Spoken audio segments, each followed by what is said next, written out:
बिस्मिल्लाहिर्रहमानिर्रहीम। Professor doctor Mohammad Mohsin Javed, dean faculty of science and technology, virtual university of Pakistan और director ओरक की हैसियत से आज मैं आपसे मुखातिब हूँ। मेरे आपसे मुखातिब होने का मकसद क्या है कि चंद दिन पहले वर्चुअल यूनिवर्सिटी ऑफ पाकिस्तान ने एक open call for content development competition की दी थी। उस सिलसिले में बहुत सारे सवालात, बहुत सारी क्वेरीज डायरेक्टरेट ऑफ ओरक की वेबसाइट के ऊपर आ रही थी, जिसको मैंने ये समझा कि क्यों ना उनको मैं बाकायदा तौर पर एक वीडियो की शक्ल में आपके सामने उन तमाम चीज़ों की सवालों के जवाब देकर क्लैरिफिकेशन कर सकूं।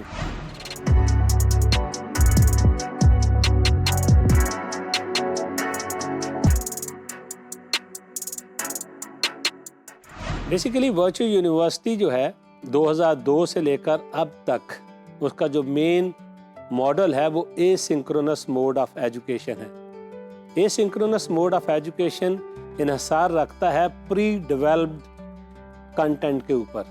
जब आप कन्वेंशन सिस्टम में जाते हैं तो एक टीचर क्लास में कंटेंट डिलीवर करता है, मीन पढ़ाता है। वो बहुत सारे तरीका तदरीस को इस्तेमाल करता है जिसको हम पेडागोजी कहते हैं, लेकिन वर्चुअल यूनिवर्सिटी में उनको पहले रिकॉर्ड किया जाता है और फिर स्टूडेंट्स को किसी सिस्टम के थ्रू, लर्निंग मैनेजमेंट सिस्टम के थ्रू पेश किया जाता है। तो लिहाजा ये जो कंटेंट डेवलपमेंट है ये बेसिकली उस तनाज़र में एक कंपटीशन है कि अगर कोई भी तालिब इल्म या कोई भी टीचर, कोई भी बंदा जो ये समझता है कि मैं एक अच्छा उस्ताद हूँ, कंटेंट को अच्छे तरीके से मैं प्रेजेंट कर सकता हूँ, डिलीवर कर सकता हूँ, ये कंपटीशन तमाम लोगों को।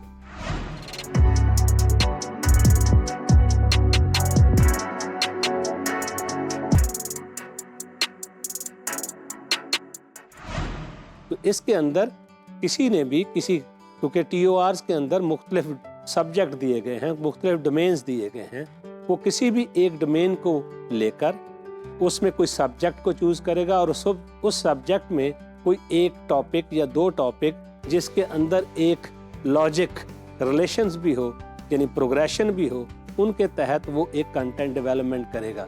और वो कंटेंट जो डेवलप करेगा बेसिकली उसी के ऊपर ही देखा जाएगा कि वो कंटेंट जो है कितना एंगेजिंग है, कितना अट्रैक्टिव है। इसके डिफरेंट फॉर्मेट हो सकते हैं, इसमें वीडियो रिकॉर्डिंग भी हो सकती है, इसके अंदर मुख्तलिफ सॉफ्टवेयर के तरीके से भी होता है।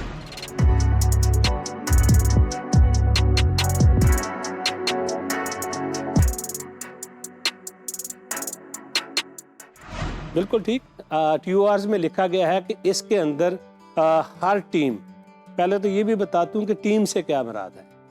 इसमें एक यानी 1 मैन टीम भी हो सकती है और एक टीम में मैक्सिमम 5 अफराद भी हो सकते हैं। तो अगर टीम एक फर्द की है या 2 की है या 3 की है या 4 की है या 5 की है तो 5 से ज़्यादा नहीं, वो 5 बंदे मिलकर या 5 स्टूडेंट मिलकर या 5 फैकल्टी मेंबर मिलकर एक टीम बनेगी और उस टीम को 6 मॉड्यूल्स बनाने हैं। अब ये मॉड्यूल्स क्या है? अगर कोई वर्चुअल यूनिवर्सिटी को जानता है तो इसके अंदर जो इस वक्त जो करंट है उसमें 4 to 8 मिनट की वीडियो रिकॉर्डिंग्स मौजूद हैं उनके LMS के ऊपर। ये उसी तरह ही है जैसे आप YouTube के ऊपर छोटे छोटे क्लिप्स देखते हैं और उनका दौरानिया जो है 4 to 8 मिनट हो सकता है। तो अगर कोई आप एक सब्जेक्ट सेलेक्ट करते हैं और उसके कुछ ही टॉपिक को आप बयान करना चाहते हैं तो वो जो एक मॉड्यूल है उसका दौरानिया 4 से 8 मिनट होना चाहिए और इस तरह आपने 6 मॉड्यूल बनाने हैं। और उन 6 मॉड्यूल को बनाते वक्त आपने ब्लूम टेक्सोनोमी के जो 6 लेवल्स हैं, जिसमें रिमेम्बरिंग है, अंडरस्टैंडिंग है, वैल्यूएटिंग है, उन तमाम को मद्देनज़र रखना है। तो लिहाजा 6 मॉड्यूल्स को आपने इस तरह बनाना है कि उन तमाम का अक्स नज़र आए उसमें। और दूसरी बात यह है कि उसमें अट्रैक्टिवनेस हो। फॉर्मेट को सिलेक्ट करना टीम की जिम्मेदारी है कि वो कौन सा फॉर्मेट सिलेक्ट करती है। वो ये भी हो सकता है कि टोटली वीडियो रिकॉर्डिंग हो, जैसे मैं अब आपके सामने प्रेजेंट कर रहा हूँ, ये फॉर्मेट भी हो सकता है। इसके साथ साथ दूसरा फॉर्मेट भी होता है कि जिसमें टीचर नज़र ना आए लेकिन आपका जो कंटेंट है वो ही इसी तरह का हो। अब यही तो चीज़ है, यही कंटेंट डेवलपमेंट का फॉर्मेट कंपटीशन है। आप कौन सा फॉर्मेट इस्तेमाल करते हैं और आप किस तरीका तदरीस को इस्तेमाल करते हुए आप उस कंटेंट को प्रेजेंट कर रहे हैं।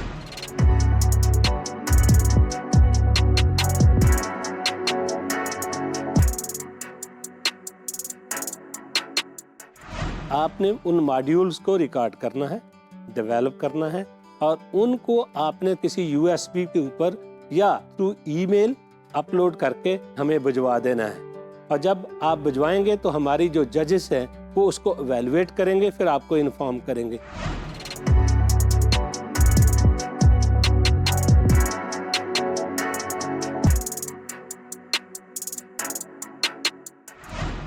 इस कंपटीशन में जब हमने अनाउंस किया तो लिखा कि एक रजिस्ट्रेशन फॉर्म भी है और तमाम लोग TORs भी देख लें। एक ब्रोशर था, एक TOR थे और रजिस्ट्रेशन थी। रजिस्ट्रेशन की कोई हतमी तारीख अलहदा से नहीं है।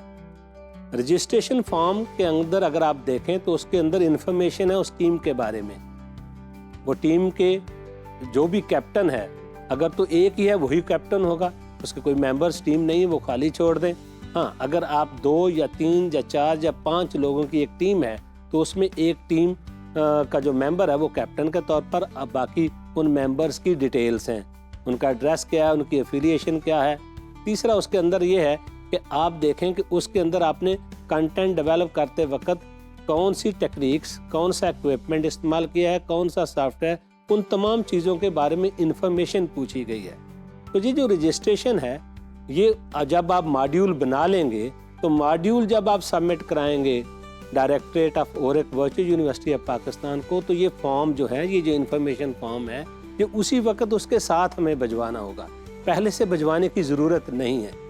तो लिहाजा ये इसी की डेडलाइन यानी आखिरी तारीख भी वही है जो क्वालिफाइंग राउंड की डेडलाइन है, मीन 30 दिसंबर। तो ये फॉर्म भी आपने मॉड्यूल के साथ ही भेजना है, तो पहले भेजने की ज़रूरत नहीं है।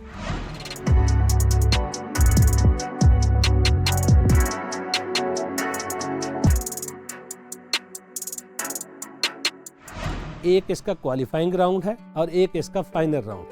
क्वालिफाइंग राउंड के अंदर हर टीम ने क्या करना है कि उसने अपनी चॉइस के मुताबिक कोई सब्जेक्ट सेलेक्ट करना है, फिर उसके अंदर कुछ टॉपिक सेलेक्ट करने हैं और उनके मुताबिक आपने अपना कंटेंट तैयार करना है और वो कंटेंट के 6 मॉड्यूल बनाने हैं। और वो जो 6 के 6 मॉड्यूल्स हैं वो किसी न किसी ब्लूम टेक्सोनोमी के किसी न किसी लेवल को एक्सप्लेन भी कर रहे होंगे, किसी एक में भी हो सकता है, ये डिपेंड करता है आपका, और उसका फॉर्मेट भी आपकी चॉइस के ऊपर है। जब आप अपने मॉड्यूल्स को जमा करा देंगे और उसकी तारीख क्या है 30 दिसंबर, और वो आपने अपने रजिस्ट्रेशन फॉर्म के साथ जमा करानी है, तो जजेस आपके उन तमाम मॉड्यूल को उस क्राइटेरिया जो ब्रोशर के ऊपर भी दिया हुआ है उसके मुताबिक उसको एवेलुएट कर, जब वो एवेलुएट करेंगे और वो जो टीम जो 75 या उससे ज़्यादा नंबर लेगी तो वो क्वालिफाई कर जाएगी फॉर द फाइनल राउंड। और उसके बाद जो फाइनल राउंड है उसके अंदर हम वर्चुअल यूनिवर्सिटी आपको असिस्टेंट प्रोवाइड करेगी उन्हीं टीमों की जो क्वालिफाई करेंगे। अब 6 मॉड्यूल में से 3 मॉड्यूल चेंज करने की इजाज़त होगी। अगर आप नहीं भी करना चाहें तब भी ठीक है, आप वही रख सकते हैं, लेकिन आप ये समझते हैं कि उसमें आप अपग्रेड कर सकते हैं तो वो आप अपग्रेड कर सकेंगे। तो ये है फाइनल राउंड, और फाइनल राउंड के मुताबिक जजेस पे फैसला करेंगे कि पहला नंबर, दूसरा नंबर और तीसरा नंबर क्या है, और उसी के मुताबिक आपको हम उस कंपटीशन का इख्तिताम होगा। यहाँ पर थोड़ी चीज़ इन सवालों से हटकर भी मैं बयान करना चाहूँगा कि ये बहुत ज़्यादा सवाल पूछा गया कि टीम कैसे सेलेक्ट की जाए, क्या वर्चुअल यूनिवर्सिटी के अलावा लोग भी इसमें शामिल हो सकते हैं? सवाल है यस। अगर तो आप एक 1 मेंबर टीम है तो वो वर्चुअल यूनिवर्सिटी से होना ज़रूरी है। अगर 2 मेंबर हैं तो एक वर्चुअल यूनिवर्सिटी से और दूसरा आप बाहर से भी ले सकते हैं। यानी टीम के सारे मेंबरान वर्चुअल यूनिवर्सिटी के का कोई भी तालिब इल्म हो सकता है, कोई भी फैकल्टी मेंबर हो सकता है, कोई भी वो स्टाफ मेंबर भी हो सकता है। इसके अलावा वर्चुअल यूनिवर्सिटी से जो लोग पास आउट हो चुके हैं, जिनका वर्चुअल यूनिवर्सिटी में एज अ अलुमनाई हैं, वो भी इसमें हिस्सा ले सकते हैं। लेकिन ये पाकिस्तान की या दुनिया की किसी भी यूनिवर्सिटी में टीचर्स के लिए एक ओपन मौका है कि वो देख सकते हैं कि उनके अंदर कितनी कैपेसिटी है इन कंटेंट को डेवलप करने के लिए, और एक अच्छा फॉर्मेट, और ये बहुत बड़ा कंपटीशन है। मेरी ये रिक्वेस्ट होगी कि इसमें आप भरपूर शिरकत करें ताकि पता चले कि पाकिस्तान के अंदर हम एक अच्छा कंटेंट पैदा करने की सलाहियत रखते हैं।